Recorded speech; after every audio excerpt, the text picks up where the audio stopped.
Primeira carta de Pedro, capítulo 2. Leremos do versículo 1 ao versículo de número 10.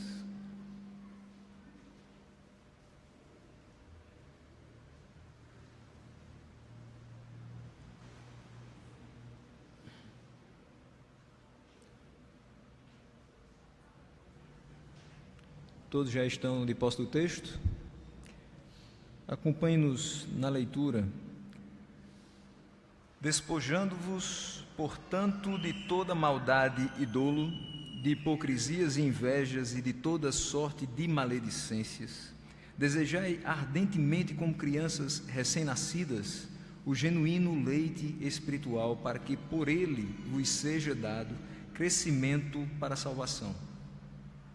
Se é que já tendes a experiência de que o Senhor é bondoso, chegando-vos para ele a pedra que vive, rejeitada sim pelos homens, mas para com Deus eleita e preciosa, também vós mesmos, como pedras que vivem, sois edificados casa espiritual, para serdes sacerdócio santo, a fim de oferecerdes sacrifícios espirituais agradáveis a Deus, por intermédio de Jesus Cristo. Por isso está na Escritura: eis que ponho em Sião uma pedra angular, eleita e preciosa, e quem nela crer não será de modo algum envergonhado. Para vós outros, portanto, os que credes, é a preciosidade, mas para os descrentes, a pedra que os construtores rejeitaram, essa veio a ser a principal pedra angular, e pedra de tropeço e rocha de ofensa. São estes os que tropeçam na palavra, sendo desobedientes para o que também foram postos. Vós, porém, sois raça eleita, sacerdócio real, nação santa, povo de propriedade exclusiva de Deus, a fim de proclamardes as virtudes daquele que vos chamou das trevas para a sua maravilhosa luz. Vós, sim, que antes não erais povo, mas agora sois povo de Deus, que não tinhais alcançado misericórdia, mas agora alcançastes misericórdia. Meus irmãos, podem sentar. Nós meditaremos nesse texto da primeira epístola de Pedro, do versículo 1 ao versículo 10, pensando um pouco acerca de quem somos diante de Deus. Há muitas vezes um certo exagero de nossa parte em somente nos referir a nós mesmos como miseráveis pecadores. Tenho certeza que você já escutou, não somente em pregações, mas também em alguns relatos de pessoas, irmãs, que somos apenas miseráveis pecadores sobre a face da terra. Parece que quando dizemos essa expressão ainda estamos revestidos do velho homem. Parece que ainda estamos com as velhas práticas. Se focarmos apenas nessa expressão, miseráveis pecadores, parece que ainda estamos trajados da ignomínia e caracterizados por atos de consciente desagravo a Deus. E de fato não é essa mais a nossa realidade. Não fazemos nada conscientemente para desagradar ao nosso Deus, mas ainda temos uma natureza pecaminosa. Porém, é interessante perceber, a partir desse texto lido, vai nos ajudar a enxergar que na realidade um dia nós fomos assim como o texto de Efésios, também no capítulo 2. Nós percebemos que um dia fomos pessoas miseráveis, pecadores inveterados, que não faziam nada que não fosse do desagrado de Deus, e isso conscientemente, porque o que nos trazia prazer era o que estava no mundo e não o que estava em sua casa. Mas em Cristo nós somos edificados casa espiritual, é isso que diz o texto. Em Cristo nós temos também, a partir da sua vinda, a partir do seu sacrifício, a habitação do Espírito Santo em cada um de nós. E quem é morada do Espírito Santo não pode mais ser miserável. Quem é morada do Altíssimo descansa à sua sombra. não é mais vício, não tem mais o vício do pecado, não é mais vítima do adversário das nossas almas, mas está seguro nas mãos do Senhor. Nós já não temos, então, a designação de miseráveis, mas somos pecadores, sim, mas justificados pelo sangue inocente vertido na cruz do Calvário. E esse sangue precisa ser extremamente valorizado por nós. O sacrifício de Cristo não foi à toa e não foi incompleto. Então não estamos diante de irmãos que são miseráveis, estamos diante de filhos de Deus, assim como nós, que foram lavados e remidos pelo sangue do Cordeiro, uma vez por todas justificados, perdoados os seus pecados, vivem hoje com cabeças erguidas, olhando para o céu, para o alvo, que é Cristo. Nós somos co-herdeiros com Ele da morada eterna, e se somos co-herdeiros de algo tão precioso, também não podemos ser miseráveis. Nós não vivemos mais na prática do pecado, nós fomos transportados das trevas para a sua maravilhosa luz. Mas o versículo número 1 mostra um pouco daquilo que nessa introdução falei. De fato, um dia fomos miseráveis pecadores. De fato, houve um momento em nossas vidas que éramos pessoas que andavam errantes, pessoas que não tinham o entendimento correto daquilo que vem do alto, das coisas de Deus, das coisas que Deus determina na sua palavra para que nós vivamos segundo essas coisas. E aí o versículo número 1 traz para nós o seguinte: despojando-vos, portanto, de toda maldade e dolo. Isso era o que inundava o nosso coração antes de Cristo nos atrair para si. Isso era o que habitava o nosso coração antes de sermos transformados, regenerados pelo Senhor. Havia maldade, havia dolo, havia hipocrisia, havia inveja e toda sorte de maledicências, porque ainda habitava em nós o velho homem, não tínhamos ainda sido transformados em novas criaturas, não estávamos em Cristo. Por isso o autor enfatiza bem que nessa nova vida a proposta é que nós nos despojemos de tudo isso, deixemos tudo isso de lado, para que nós vivamos segundo as ordenanças do Senhor. Que essas marcas que ele cita no versículo 1, que antes eram características da nossa conduta, sejam substituídas por outras, como por exemplo o que enxergamos em Gálatas, no capítulo 5, o fruto do Espírito. Essas marcas não podem mais ser vistas naquele que é chamado eleito de Deus, não podem mais ser vistas naquele que passou pelo lavar regenerador do Espírito Santo do Senhor, por aquele que passou pela justificação pela fé em Cristo, a qual foi imputada sua justiça e retirada a mancha do pecado. No versículo 2, nós percebemos que pessoas antes miseráveis, antes pecadores incorrigíveis, hoje somos nascidos de novo, recém-nascidos. De fato, sua vida, se você teve a oportunidade de viver no mundo durante algum tempo, sua vida não começou no momento em que você foi registrado. A sua existência de fato, a sua vida abundante, se iniciou no momento em que Cristo te encontrou. Ali de fato nasceu o ser que hoje está aqui. Passamos inúmeras experiências lá fora que foram desagradáveis. Quando andávamos errantes, talvez batemos muito com a cabeça na parede e talvez até mesmo pela própria vontade, fazendo os desejos da nossa carne. Mas quando fomos encontrados por Cristo e fomos renovados por Ele, esse velho homem perdeu sentido e morreu com Cristo na cruz. Mas quando Ele ressuscitou, aquele velho homem não tornou a vida, mas quando fomos ressuscitados com Cristo, novas criaturas surgiram, novas vidas, novas existências passaram a existir. Pessoas que agora não vivem mais para a realização dos seus prazeres, os desejos da sua carne, mas que vivem para o louvor e a glória do Senhor. E ele diz aqui: desejai ardentemente como crianças recém-nascidas, as quais nós somos, o genuíno leite espiritual, para que por ele vos seja dado crescimento para a salvação. A metáfora utilizada por Pedro é muito interessante, porque o que seria de um recém-nascido sem o leite materno?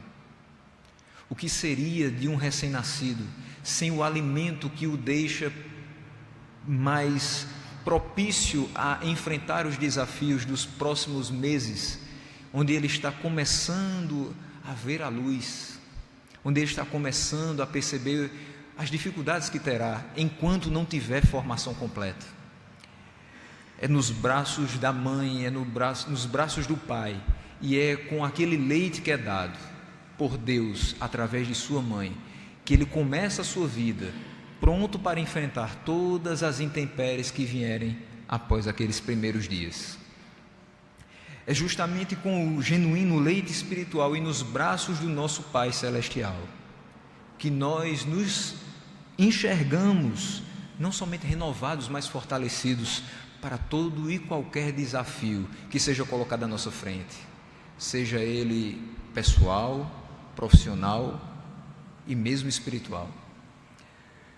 Não vivemos dias fáceis e muitas vezes nos pegamos pensando: por mais que eu tenha muita experiência com Deus, ainda me sinto como recém-nascido, ainda me sinto começando a vida cristã, porque ainda me sinto muito incapaz de passar ileso pelas ciladas do maligno.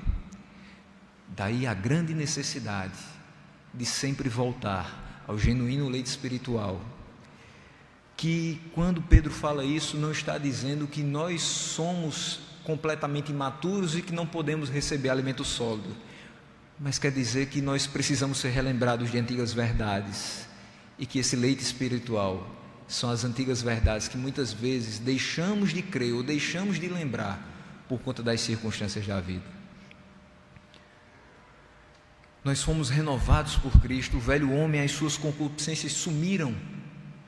Deus não faz obra apenas na nossa teologia, não faz uma obra apenas na nossa cosmovisão, mas faz em toda a nossa existência. Nós desejamos agora o que não era prazeroso para nós. Às vezes é um pouco difícil falar de algo que a gente não viveu na pele, mas temos inúmeros exemplos em nossas vidas de pessoas amadas, pessoas pelas quais nós temos enorme consideração, que se perderam nos seus descaminhos porque simplesmente tinham o prazer em outras coisas que não a palavra do Senhor. Mas que bom seria que nós, desde o primeiro dia de nascidos, tivéssemos sido estimulados a ter prazer na lei do Senhor e meditá-la de dia e de noite. É justamente isso que acontece quando nós somos renovados por Cristo. Quando nós temos a experiência de que o Senhor é bondoso, como diz o versículo 3, todos nós que estamos aqui temos alguma experiência de que o Senhor é bom para conosco. O fato de estarmos aqui hoje em sua casa, cultuando, louvando e agradecendo ao Senhor por todos os seus benefícios, é evidência de que o Senhor é bondoso, de que temos experiência de que Ele é bom para cada um de nós. E por isso nós temos hoje prazer em meditar na sua lei, sabendo que essa lei é boa e que a sua vontade não só é boa, mas é agradável e é perfeita.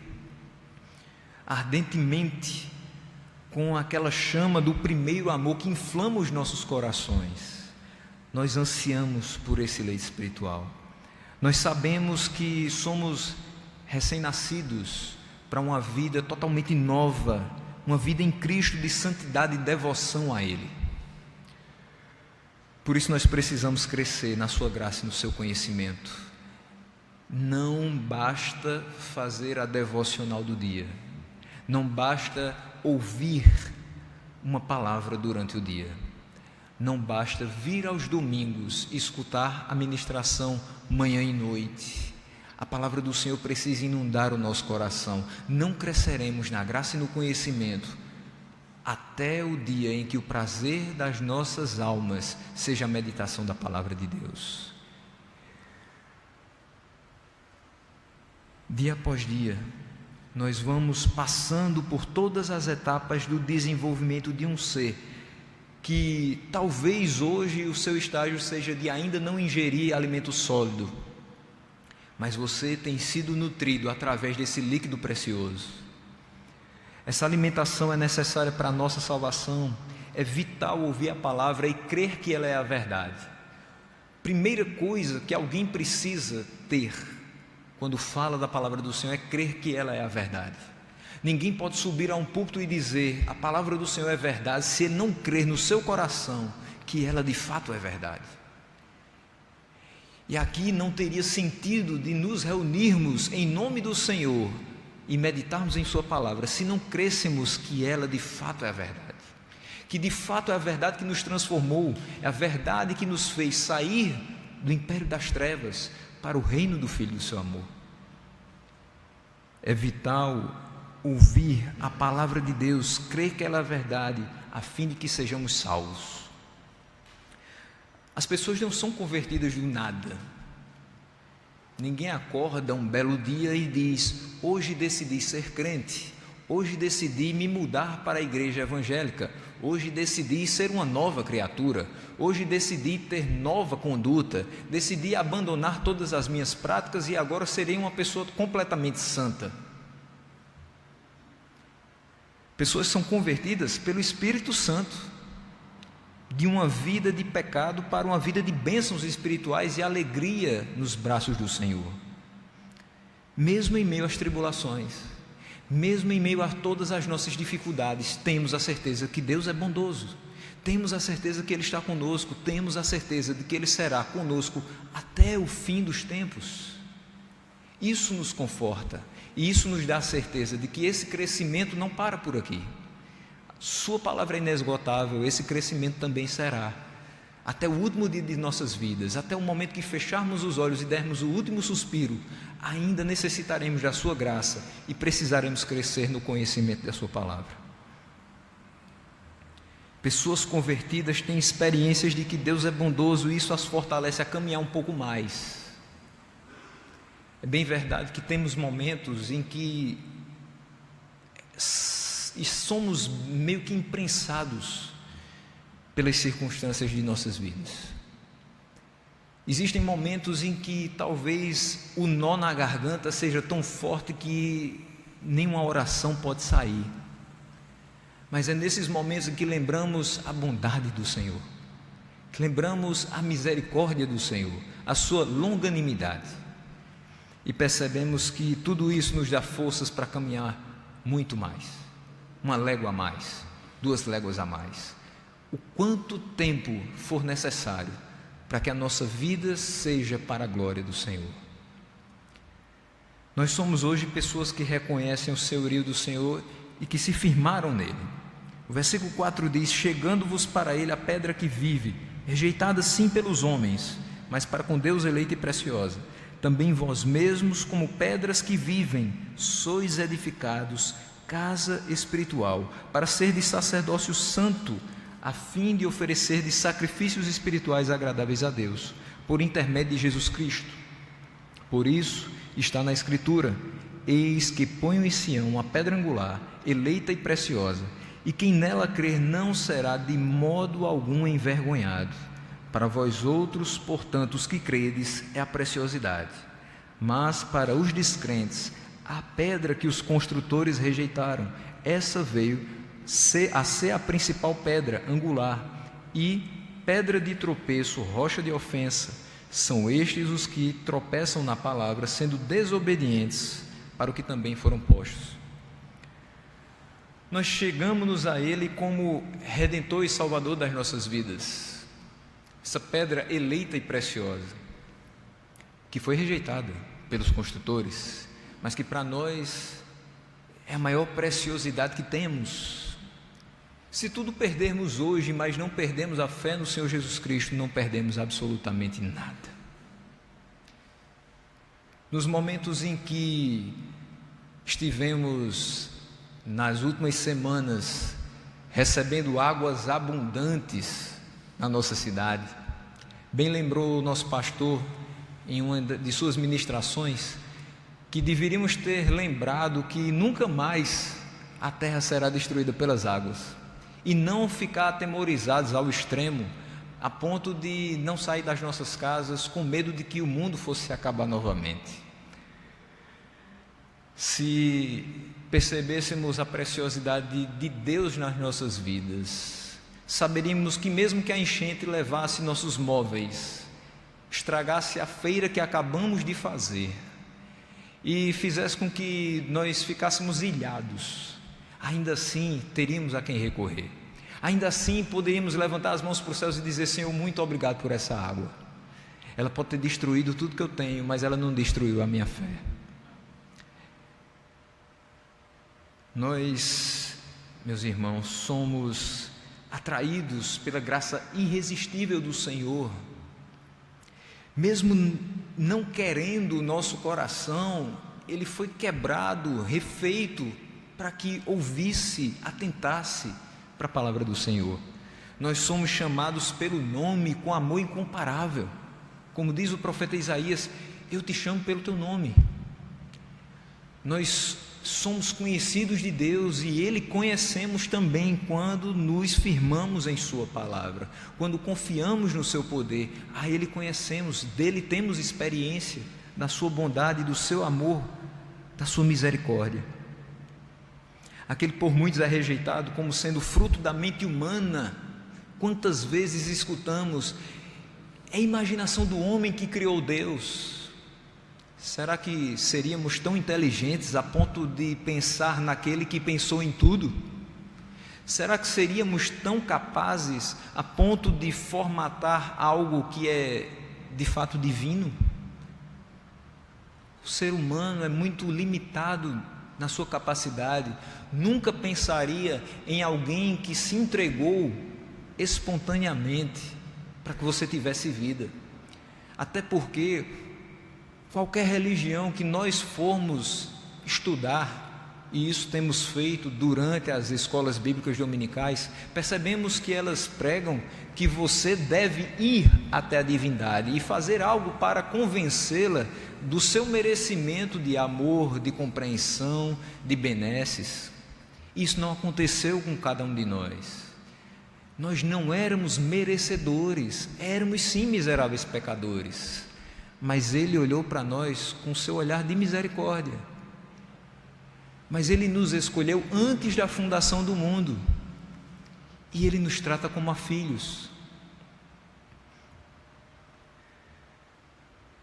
Às vezes escutamos que Ele é um personagem de fábulas, mas é real demais para nós. Para nós Ele é o Senhor, Ele é o governador, é o sustentador das nossas vidas. Não há nada mais confortador em saber que tudo isso foi Ele mesmo que quis assim, que nós fôssemos atraídos por Ele, que nós fôssemos encontrados por Ele, que nós fôssemos amados primeiramente por Ele, e que nada Ele devesse a nós, pelo contrário, nós devemos a nossa vida a Ele. Para Deus nós somos pessoas que foram firmadas na rocha, na pedra angular, edificados casa espiritual para sermos sacerdócio santo, e a base que nos sustenta é justamente a Sua palavra. Nós cremos no Senhor e por isso nós não somos envergonhados. Não é vergonha dizer que serve ao Senhor, não é vergonha dizer que crê em Sua palavra, não é vergonha dizer que existiu sim a criação do jeito que está no Gênesis, que existiu o dilúvio, mas que hoje não seremos mais atingidos por águas abundantes, e que existe um Deus que por nós opera enquanto dormimos. Não é vergonha, é aquilo que nos dá o conforto e a certeza de que todos os dias da nossa vida serão guiados por alguém que é totalmente superior e totalmente poderoso, nada comparável a nós. ou a qualquer um de nós. Vergonha é o que sente quem rejeita os seus ensinamentos. É isso que diz o texto. Esse que rejeita os seus ensinamentos vai ser sempre envergonhado e achado incoerente a cada nova descoberta, entre aspas, da mente humana. Todos os dias percebemos nos jornais, nas revistas científicas, que os vários setores da ciência têm descoberto alguma coisa relativa ao ser divino, alguma coisa que não pode ser fruto da nossa mente, alguma coisa que não pode ser fruto do acaso, alguma coisa que não pode ter vindo de uma explosão, alguma coisa que é muito mais forte do que um diamante, e alguma coisa que impacta até mesmo a menor partícula desse universo, porque foi Ele que criou. Essas pessoas que antes diziam que não existe Deus, hoje são envergonhadas por serem incoerentes, porque todos podem enxergar nesse universo a grandiosidade de Deus. Podem não crer no sacrifício do seu Filho na cruz, mas é inegável que um ser divino projetou tudo isso, e a cada um de nós também. Para nós que cremos nele, fomos firmados nele, a sua presença é uma preciosidade. Para os descrentes, porém, esses sim são miseráveis pecadores ainda, que carecem da graça de Deus, carecem da sua misericórdia. As suas palavras na Bíblia Sagrada soam como tropeço, soam como ofensa para essas pessoas, e aquilo que elas dizem é de fato tropeço e ofensa a Deus. Mas essas palavras apenas ratificam a incapacidade humana de fazer o que é bem quando não está atrelado ao Senhor, atrelado à sua verdade, a incapacidade humana da salvação. Ninguém salva a si mesmo, senão pelo nome de Cristo. Não somos salvos de outra maneira. Essas pessoas foram postas nesse mundo justamente para isso, mas nós fomos postos nesse mundo para sermos embaixadores de uma mensagem eterna, divina, impactante, transformadora. Nós somos o seu povo, e concluímos com esses 2 versículos 9 e 10. Esses versículos muito nos são confortantes, pois mostram que nós somos regenerados, quem realmente nós somos e para que fomos criados por Deus. Tenha certeza de que você foi criado por Deus para o louvor da sua glória. Tenha certeza que você foi criado por Deus para transmitir àqueles que perecem a mensagem da salvação. Tenha certeza que você foi criado por Deus para viver a plenitude da sua palavra. Nós somos raça eleita, pois fomos escolhidos por Deus antes da fundação do mundo, segundo Efésios 1:4. Nós somos sacerdócio real, pois nós fomos chamados por Ele a pregar a sua mensagem de salvação e amor às almas perdidas. Ide por todo o mundo, pregai o Evangelho a toda criatura, e quem crê e for batizado será salvo, porém quem não crê será condenado. Mas ide por todo o mundo também, fazei discípulos de todas as nações, batizando-os em nome do Pai, do Filho e do Espírito Santo, ensinando-os a guardar tudo que eu vos tenho ordenado. A nossa responsabilidade é muito grande. Como sacerdócio real, nós temos a palavra nas mãos, mas precisamos ter o amor no coração para anunciar aqueles que perecem todos os dias, muito próximos a nós. Nós somos povo de propriedade exclusiva de Deus. E isso, meus irmãos, é muito mais forte do que aquele adesivo que às vezes a gente coloca no carro, que aquele carro é propriedade exclusiva de Deus. Aquele carro foi comprado com preço, baixo ou alto, foi comprado com preço. A ferrugem vai corroê-lo, Talvez a ferrugem nem chegue, mas ele não sirva mais para nós, pelas suas necessidades de manutenção. Mas nós somos um povo de propriedade exclusiva de Deus, que foi comprado por um altíssimo preço, preço que ninguém pagaria, preço que mesmo que hoje todos nós nos juntássemos e fizéssemos a mesma coisa que ele fez, subir ao madeiro e morrer, não teria o mesmo efeito, porque ninguém se salvaria pelo nosso sacrifício. Tinha que ser ele, e tinha que ser daquela forma, porque era o que estava destinado a nós, e ele foi o nosso substituto. Esse preço, ele pagou o preço de sangue. Nós somos salvos pela graça e de graça, porque não pagamos e nunca poderíamos pagar nada. E qualquer uma das coisas que fazemos, a montanha de coisas que fazemos e que dizemos que são boas e que são em benefício dos outros, ainda assim para Deus são o quê? As nossas melhores obras de justiça são como trapo da imundícia. Não temos nada em nossas mãos que faça com que Ele olhe para nós de forma diferente. Apenas Ele olha para nós de forma diferente, porque na cruz do Calvário, ali estava o seu Filho. E quando Ele olha para nós, hoje, justificados pela fé no sacrifício do seu Filho, Ele continua olhando para o seu Filho, e não para os nossos pecados. Ele não olha mais para o que nós éramos, olha para o que nós somos. Ele não leva em conta aquilo que cometemos, mas aquilo que temos para fazer em nome dEle. Porque nós somos um povo de propriedade exclusiva dEle, nada mais nos detém, a não ser o próprio Deus. Mas se trabalharmos para Ele, Ele nos enviará aos confins da terra, para anunciar a sua palavra. A finalidade da nossa vida é proclamar as virtudes daquele que nos chamou do lamaçal de pecado, das trevas, para a sua maravilhosa luz, na qual agora nós enxergamos o caminho que conduz para a salvação. Cegos, totalmente no escuro, hoje nós enxergamos o caminho, e o caminho é Cristo. Ele diz: eu sou o caminho, só tem Ele, só um. Mas esse caminho não é simplesmente um grande pedaço de terra que nós vamos ter que percorrer até chegar a determinada localidade.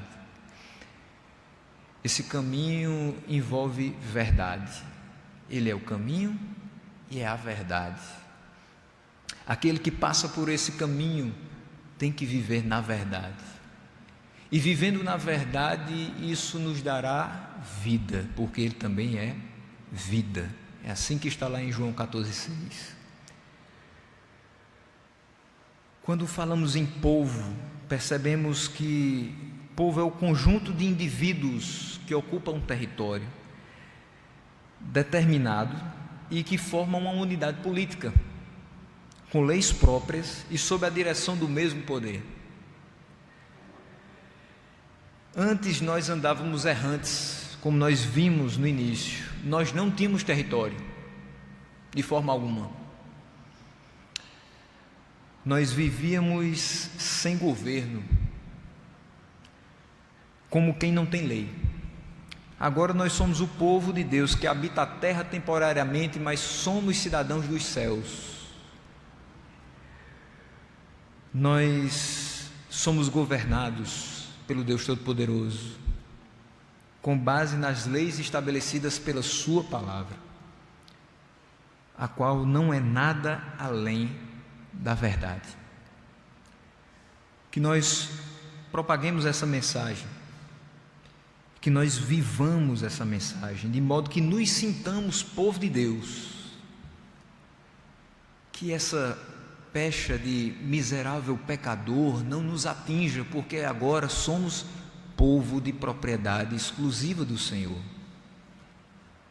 que não vive na miserabilidade dos seus pecados, mas que foi transformado e é transformado de glória em glória. que nós tenhamos a presença constante de Deus em nosso meio, a nos orientar, a nos corrigir e a nos amar como somente o nosso Pai sabe fazer. Que Ele nos abençoe, que Ele nos capacite a viver como povo santo do Senhor, como igreja escolhida do Senhor, como esse povo que é nação santa, sacerdócio real, povo de propriedade exclusiva de Deus, com um objetivo muito claro em cada um de nós: a propagação das verdades do Evangelho que nos transformaram e ainda vão transformar muitos por esse mundo afora. Que agradeçamos ao Senhor o privilégio de sermos os canais dessa mensagem, que Ele se instrumentalize de cada um de nós e que a nossa vida seja para a honra e glória do Senhor.